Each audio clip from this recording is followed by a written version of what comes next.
Hey guys, welcome to Homebrew Wednesday. It is Wednesday today, yeah, lost track of the days. Right, dive into one of my beers. This is the Brew Firm kit that I can never pronounce. EBGB.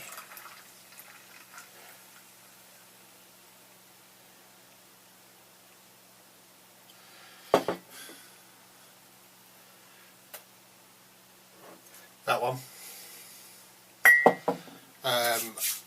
Zippy did a review on this a few days ago, so if you want to go and see that, go and look at his channel.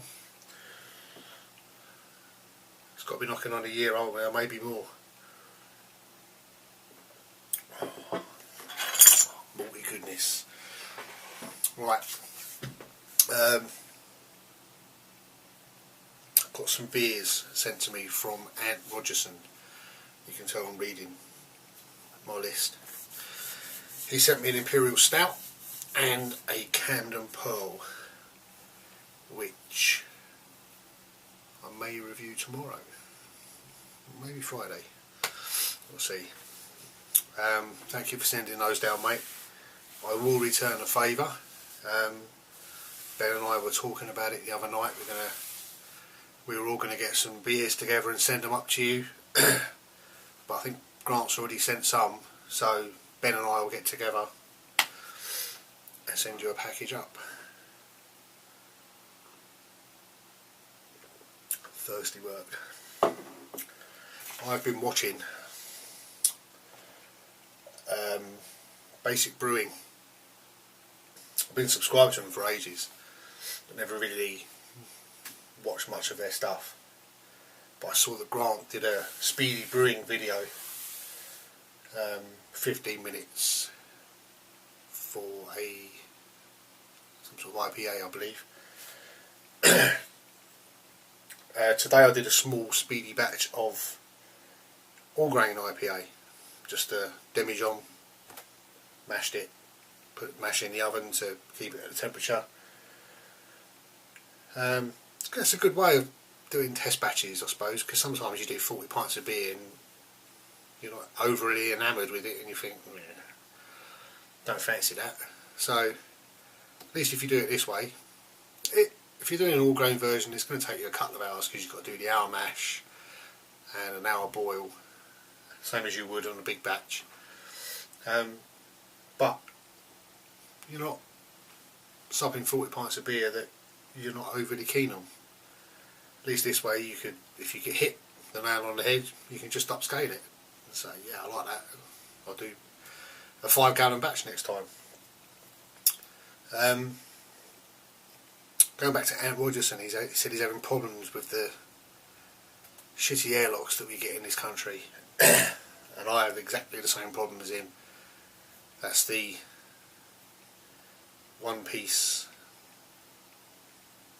two-piece. You just put the lid on and the thing goes inside. They hold about a fucking finger full of water or star sand, and they just keep drying out. The only other option is the little bubblers with the 3 bubbles on each side, but they're quite tall. If you've got a fermentation fridge like I've got and he's got, you can't fit the bloody things in, especially if you've got a carboy.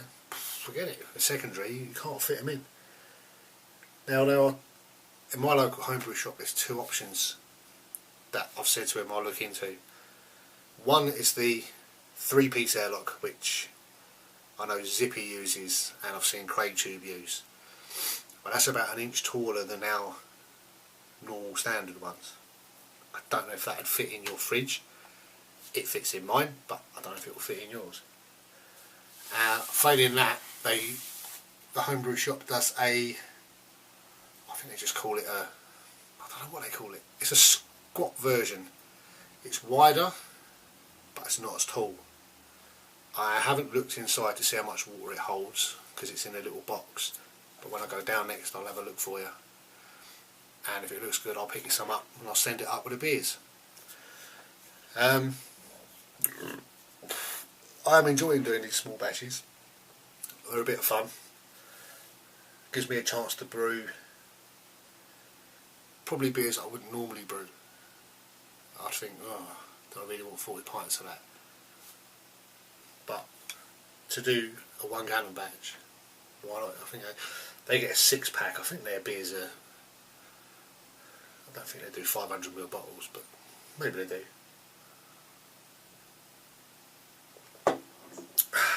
Other news, SJ Porr experiment. We are in. And I say we because we've got together, discussed it at length, and Brewmaster Ben, myself, and Beer Lover 1983 Brew Grant are going to do a collaboration brew and enter it into the SJ Porr. We've spoken to the man himself. Well, we spoke through him, through Harry, and it's come back. That's fine. Go for it. So that's what we're going to do. Not sure what we're going to brew yet. A few ideas floating around. But the brew day is on May the 10th. Let's hope it's not raining, eh? Other news. Other news. One of the guys had to put out the Smash beer challenge because his beer had gone wrong. I think it's Dennis Hanna. Got a message from Zippy, and I saw today that Uncle Jono was tasting the beer and he said it wasn't that bad. So I haven't tipped it away yet. If I hear otherwise, if he still wants to go ahead, then we'll put it as part of the tasting. But that's it. I haven't done any other brewing. Imperial Stout's in secondary when it's cacao nibs and it's vanilla. That's it. All quiet. I did go to the homebrew shop with Ben and buy a few bits to do a wheat beer and a Kolsch. Well, I do like. I've had a couple of store-bought Kolsches, and I do them. They're quite nice, especially in the warmer weather. So looks like they're going to be on the cards. That's it. Nothing else. So I'll let you get back to watching your other Homebrew Wednesday videos and doing whatever you do on a Wednesday night. And I'll see you soon. Cheers, guys.